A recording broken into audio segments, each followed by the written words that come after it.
70 years young, born and bred in Vancouver, I'm Evelyn Thorpe. That morning in early November, I sat outside the main branch of my credit union on Georgia Street, rain tapping the roof like impatient fingers. My appointment was set. Papers ready. No one had a clue, not my bridge club friends, not the barista who knows my oat milk latte order by heart, and definitely not my son. I brought Ryan up single-handed after his dad was killed on a fishing boat when Ryan was 11. I waitressed mornings, balanced books for a small accounting firm afternoons, tutored math evenings. Our apartment overlooked False Creek before it became trendy.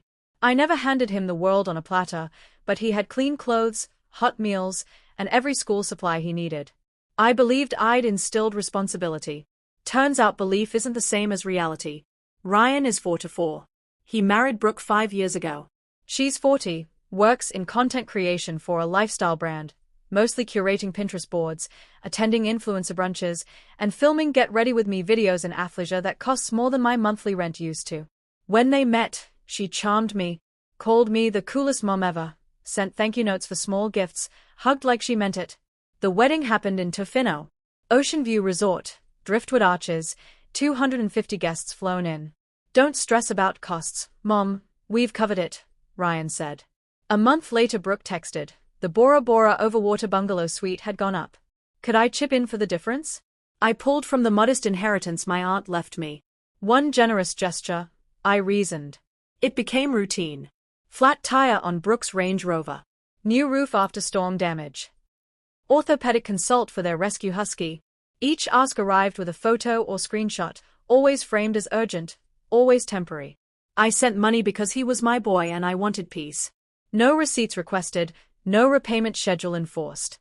Last fall, Thanksgiving dinner at their glass-walled condo in Cole Harbor. Brooke swiped through Zillow on the big screen. This cabin on Salt Spring Island is dreamy. Private dock, forest views, perfect escape. Ryan rubbed her shoulder. We could use a recharge spot. Brooke pivoted to me. What do you think, Evelyn? Property like that holds value forever. I inquired about the asking price. $980, she replied breezily. But it's practically free money with appreciation. I smiled, said nothing. Inside, alarm bells rang. Then the details piled up. Her Hermes scarf, his new Rolex Datejust, the Eames lounge chair that arrived mid-visit, the case of vintage Bordeaux they cracked open just because. And the line of credit, my fatal error. 3 years back Ryan asked to be added as an authorized user. Cash flows weird between commissions. Emergencies only. I approved. I monitored sporadically, small charges appeared, nothing alarming. October statement landed like a punch, $16,200. High-end appliance store, custom cabinetry, premium AV installer. I phoned. Hey Mom. We're building a screening room. Brooke's obsessed with the idea, perfect for hosting friends. $16,000 without a heads up. We'll square it next month. Ryan's got a deal closing.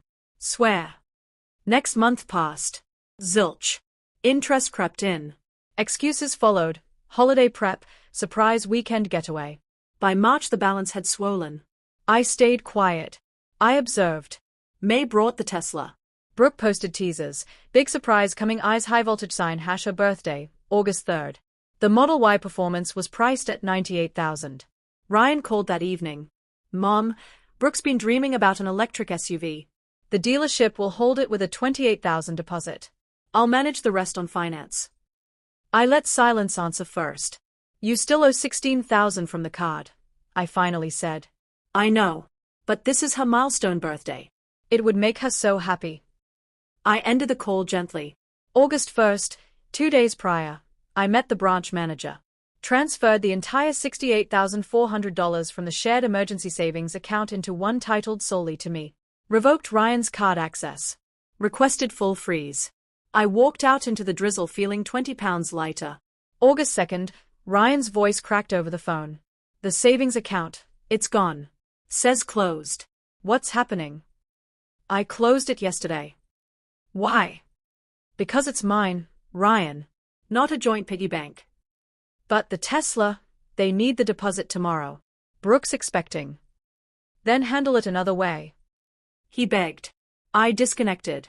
August 3rd, birthday text from Brooke, you've destroyed his surprise. He had to cancel in front of the sales guy. Humiliating. Your fault. I left them unread. That night, unknown caller. Ryan, borrowing a friend's line. Can I come by tomorrow? Face to face.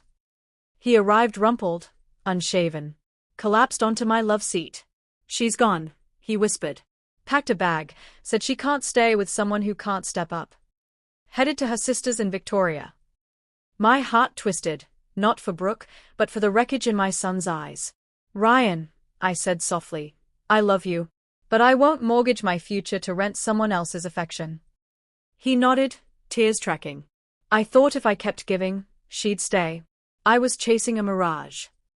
We talked until dusk, about his father's death, the weight of expectations, how he'd lost sight of his own values trying to match hers. Repayments began the following month, 300 wired on the first. Clockwork. No fanfare. Brooke circled back a month later with I overreacted, let's talk. He deleted the message. He downsized to a one-bedroom in Mount Pleasant. Drives a 12-year-old CRV now. Dating a graphic designer named Maya who brews pour-over coffee and camps in provincial parks without Wi-Fi. Last weekend he called from Garibaldi Provincial Park. We hiked to the Glacier Lake, Mom. No service, just us and the quiet. I slept better than I have in years. I laughed. Good. 6 months later, half the debt repaid. His learning the difference between generosity and obligation. I stand by what I did. Critics might label it cold. I see it as the warmest rescue possible. Because sometimes the kindest word a mother can speak is no. And when that no finally sinks in, it builds something stronger than any luxury purchase ever could: self-respect.